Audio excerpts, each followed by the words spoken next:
در چند دقیقه آینده قرار یاد بدم چطور یاد بگیری و سرعت رشد تو در هر کاری 100 برابر کنی. پس سر نخو بگیر با من همراه باش، چون داریم میرسیم به گنج قارون. سلام زیر رسیدی کلید 10. خدا وکیلی تو لایق این هستی که به همه خواستات برسی. دمت گرم. میخوام راجع به یادگیری باهاتون چند دقیقه اطلاعاتو به اشتراک بذارم. اما قبلش یه سوال ازت دارم. تا اینجای کار دیدی ما درباره این حرف بزنیم که برو دنبال علاقت؟ یا مثلا یه کار بدیم بعد بگیم عزیزم اگه سختته که این کارو بکنی فلان کارو به عنوان جایگزین میتونی انجام بدی؟ نه، مسیر یکیه و ابزارهای مسیر هم یکیه.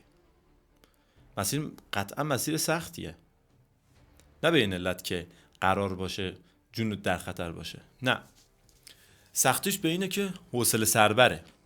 آره عزیز، آره رفیق، دادا. سختیش اینه که باید پاش وایسی. بالاخره چشماندازی بوده که خودت تنظیم کردی دیگه. و اگه هنوز چشماندازی نداری حتما شاکلید 3 رو ببین. سختی مسیر رسیدن به گنج قارون نظمیه که باید داشته باشی. تمرکز و توجه لازمه. اون لذت‌های آنی که باید فدا کنیم. و جلوتر در مرحله 13 میبینی که سریع‌ترین و پخته‌ترین راه رشد پیوستگی و استمراره. یعنی اولا اقدام کن، دوما مستمرا اقدام کن. سختیش همینه و همینجاست که برنده از بازنده سوا میشه. حالا روی نقشه گنج ما یک بار در مورد یادگیری اگه یادتون باشه تو کلید 5 صحبت کردیم و موثرترین روش یادگیری که همجواری باشه رو توضیح دادیم. اما اگه یه مرور کنیم گفتیم هرچه که در صدد یادگیری آن هستی، مثلا زبان جدید، هرچه در محیط تو بیشتر نیاز بشه به اون مهارت، تو سریعتر یاد میگیری و میری پیش. اما یه سری نکات دیگه هم بود که ترجیح دادم زمانش برسه و خب الان اینجاییم دیگه، تو کلید 10 زمانش رسید. خب ما هنوز هیچ اقدامی نکرده بودیم. در شاکلید اول مسئله‌ای که چرا رشد و ترقی کنیم و کامل حل کردیم. پس مجبورم نکن همشو دوباره توضیح بدم. بذار این قسمت تمرکزمون روی چطور طی کردن مسیر باشه. مثل نلسون ماندلا که ازش پرسیدن سخت ترین جای کارت کجا بود؟ میگفت اونجا که من باید طرف برده رو قانع می‌کردم که بابا جان تو برده نیستی، تو حق داری که آزاد باشی. الان ما هم قضیه‌مون همونه. ما هم باید نصف عمرمون رو هی به طرف گوشزد کنیم که باید ترقی کنه. اصلا لایق زندگی بهتره. چرا که نه؟ چرا من تو نه؟ ولی خب یه برنامه‌هایی باید برای ما ایجاد بشه که تو منطقمون بگنجه، نه؟ خب ما برای همینه که اینجاییم دیگه. شاکلید اول مشخص کردیم که چرا لایقیم، چرا ترقی کنیم و بعد اون دیگه رفتیم که موفق بشیم و الان اینجاییم تو کلید 10. و خب بعد اینم 20 تا کلید از گنج قارون باقی میمونه که اگه دنبال کنید و همراه ما باشید واقعا عاشق محتوامون میشید. اینو بهتون قول میدم. تعریف از خود نباشه، این چیزا رو شما خودتون به ما میگید، چیزایی که ما از شما میشنویم تو اینستا و یوتیوب بهمون میگید. پس بذار تمرکزمون در طی کردن مسیر گنج باشه. اوکی. خب در کلید 8 به فکت پر اهمیت سرعت پرداختیم و گفتیم چشماندازی که تنظیم کردی مملو از اهداف بلند، میان و کوتاه مدته و حالا ابزارهایی که برای دستیابی به هر کدوم نیاز داری هیچ کدوم قابل ارفاق و تخفیف نیست و تنها کاری که ازت برمیاد اینه که سریع باشی و بجنبی. و خب از این منظور این نیست که مثلا عجول باشی، نه. فرض کن مسابقه فرمول 1 باشه و تو فقط گاز بدی بدون توجه به سوخت و تعویض تایر و چه میدونم سرویس ها و اینا. نمیشه دیگه. اصلا این اقدام تو دیوار داشتی. سرعت یعنی برای برنده شدن اصول رو بشناسی و براشون برنامه داشته باشی. هر چقدر میخوای گاز بده، اما موقع سوختگیری سریع برو جایگاه. سریع اگه لاستیک نیاز داره عوض کن، بعد دوباره سریع بپر تو پیست. فهمیدی چی میگم؟ مثلا توی روزمره‌مون، توی خواب مثلا، خب حتی اگه مثلا یه نفر مثل من تشنه ترقی باشه و تشنه این باشه که رفاه برای خودش و عزیزانش فراهم کنه، خوابیدن یه مانع براش. ولی خب آیا نمیخوابه؟ معلومه که میخوابه، چون لازمه. پس سعی میکنه خواب بپذیره و منظم اونو به درستی هرچه تمامتر انجامش بده. خب یه مثال زدم که بهتر متوجه بشی، پس از بحث دور نشیم. تیم زیرسی یعنی ما، به کلن زیرسی ها، معتقده که همه باید به سطح 4 سلسله مراتب نیازها یعنی عزت نفس برسن. پس از کلید اول تا 28 فقط و فقط داریم مسیر سطح 1 تا 4 هرم مازی رو بهت آدرس میدیم. و در اپیزود 28 که به معنای واقعی به گنج قارون میرسیم، ادعا میکنم درک و پی بردن به گنجی که اونجا قرار بهت بدیم میتونه تو رو تا آخر عمرت در سطح 4 نگه داره و حتی به سطح 5 هم برسونه. یعنی خودشکوفایی. اینجاست که دیگه اصلا با چقدر کارمون درسته خدایی که الان مثلا دارم مژده 18 هفته بعد رو میدم. مگه چی در انتظار توئه که مثلا تیم زیرسی اینقدر در موردش هیجان زده است؟ خب از بحث دور نشیم. پس اهمیت سرعت رو گفتیم. الان یکی از اصلی ترین ابزارها برای سریعتر طی کردن یادگیریه. نه خدایی فکرشو بکن، چه معامله از این جذابتر که مثلا یکی مثل عشق من ری دالیو که از اون به عنوان فیلسوف جهان سرمایه گذاری یاد میشه، با 74 سال سن و دارایی خالص برآورد شده بیش از 15 میلیارد میاد همه آنچه که در مسیر کار و زندگی خودش تجربه کرده و یاد گرفته خلاصه میکنه توی یک کتاب.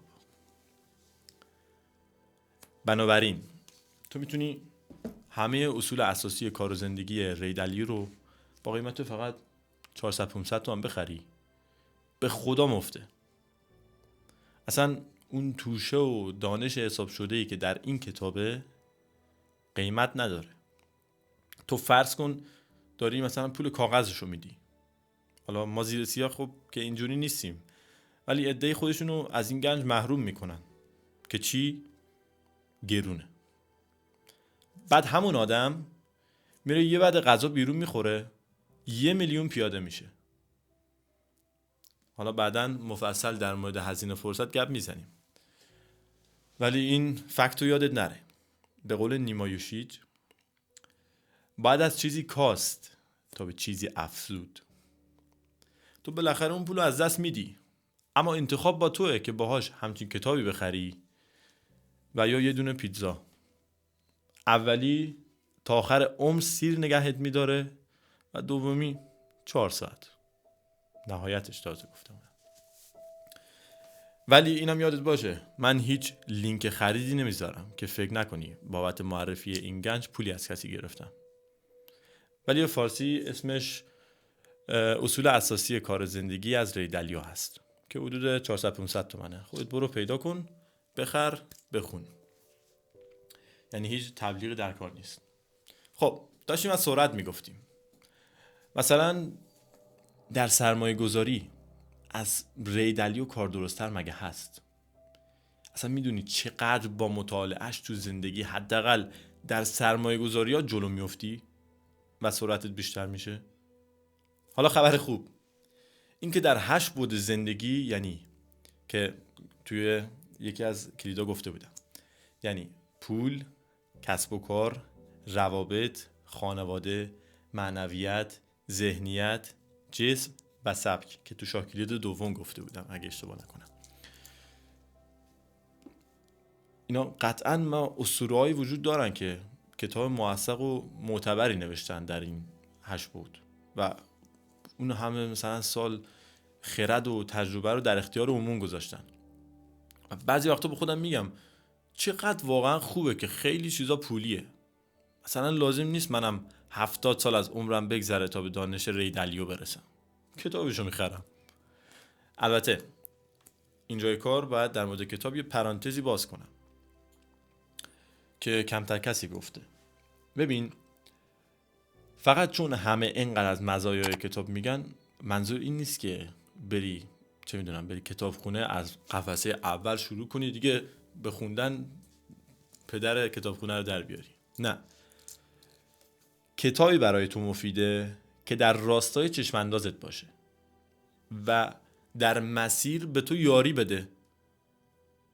به محض این که به این عقیده برسی اصلا میبینی 80% کتابا چرنده، نه کل کتابا، ولی برای تو چرندن.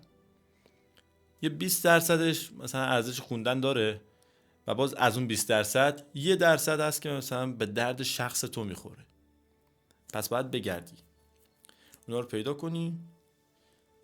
مثلا مثال شخص بنده، من 10 کتابی که در آینده قراره بخونم همش مشخصه برام و حتی میدونم موضوع و سرفصلاش چیه که مبادا مثلا کتابی به دستم برسه که وقت منو هدر بده. مهمترین دارایی من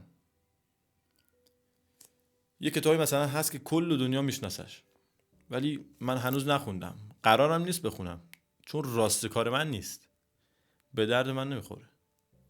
من پذیرفتم که نمیتونم و قرار نیست که مثلا سر از کار همه جهان در بیارم. پس همه دانش تجربه خودم رو به کار میبندم تا یک مسیر و یک جهت رو انتخاب کنم و مثل یک مرد واقعی پاش وایسم. خب حالا تو مسیر چشماندازت کسانی یا نهادهایی هستن که ارزش اینو داره بیشتر از یک کتابم روشون وقت بذاری و ازشون الگو بگیری برای افزایش سرعتت. به طور مثال میخوای بیزینست برند بشه، برو مثلا اپل رو مطالعه کن.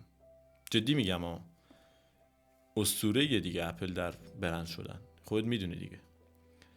یا مثلا میخوای پرسونال برند داشته باشی، برو مثلا ایلان ماسک رو ببین، اصلا برو اندرو تیت رو ببین چی کار کرده که کل اینترنت رو گرفته. الکی که نشده دیگه، فقط با یه بوگاتی و چه میدونم پول و اینا که نشده. و از تصمیمات و اقدامات اونا الهام بگیر و الگو برداری کن.